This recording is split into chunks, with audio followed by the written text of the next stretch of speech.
Kamali serial ಬಂದಾಗ ಆ 2 ಜಡೆ ಹಾಕೊಳ್ಳುವಂಥದ್ದಾಗಿರ್ಬೋದು, ಸೈಕಲ್ ತುಳಿಯುವಂಥದ್ದಾಗಿರ್ಬೋದು, ಅಥವಾ ಕಾಲೇಜು, ಆ ಲಂಗ ದಾವಣಿ, ಪಕ್ಕಾ ಹಳ್ಳಿ ಶೈಲಿಯ ಹುಡುಗಿ.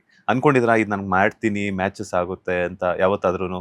ಅಂದ್ರೆ ನಂಗೆ ಇದುವರೆಗೂ ಯಾವ್ದ್ರ ಮೇಲೂ ಭಯ ಅಂತೂ ಇಲ್ಲ. ಅಂದ್ರೆ ಓಕೆ ನನ್ ಕೈಲಿ ಮಾಡಕ್ ಆಗುತ್ತಾ, ಬಿಕಾಸ್ ಈಗ ನಿಮ್ಗೆ ಈ ಪ್ರೊಫೆಷನ್ ನಾನು ಮಾಡ್ಬೇಕು, ಓಕೆ ನನ್ ನಿಮ್ಗೆ ಇದ್ರ ಬಗ್ಗೆ ತಿಳ್ಕೊಂಡು ತುಂಬಾ ಅಂತ ಬಂದಾಗ ನಿಮ್ಗೆ ಏನಿರುತ್ತೆ ಒಂದ್ ಭಯ ಇರತ್ತೆ ಅದ್ರ ಬಗ್ಗೆ. ಓಕೆ ತುಂಬಾ ಯೋಚನೆ ಮಾಡ್ತೀವಿ. ನಾನ್ ಹೆಂಗೆ ಅಂದ್ರೆ ಗೋ ವಿತ್ ಫ್ಲೋ ಅನ್ನೋ ತರ.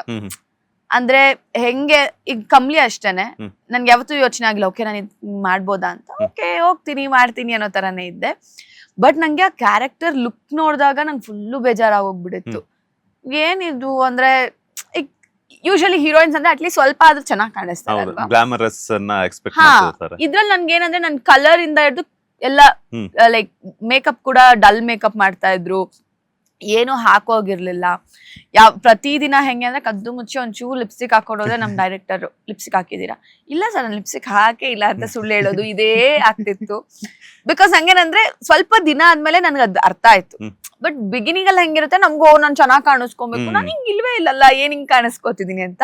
ಬಟ್ ಯಾವಾಗ ಜನ ಮುಗ್ಧತೆ ಆ ಕ್ಯಾರೆಕ್ಟರ್ ನ ಅದೇ ರೀತಿ ಇಷ್ಟಪಟ್ರು ನಂಗೆ ಅವಾಗ ಅರ್ಥ ಆಯ್ತು ಓಕೆ ಜನ ನಮ್ಮ ಅಂದಕ್ಕಿಂತ ಲೈಕ್ ಆ ಕ್ಯಾರೆಕ್ಟರ್ ಏನ್ ಬೇಕು ಅನ್ನೋದನ್ನ ಇಷ್ಟಪಡ್ತಾರೆ. ಎಲ್ಲಾನು ಬ್ಯೂಟಿ ಅಷ್ಟೇ ಅಲ್ಲ ಅನ್ನೋದು ಅರ್ಥ ಆಯ್ತು. ಅದು ತುಂಬಾ ಶಾರ್ಟ್ ಟರ್ಮ್ ಅಲ್ಲಿ ಅರ್ಥ ಆಗೋಯ್ತು.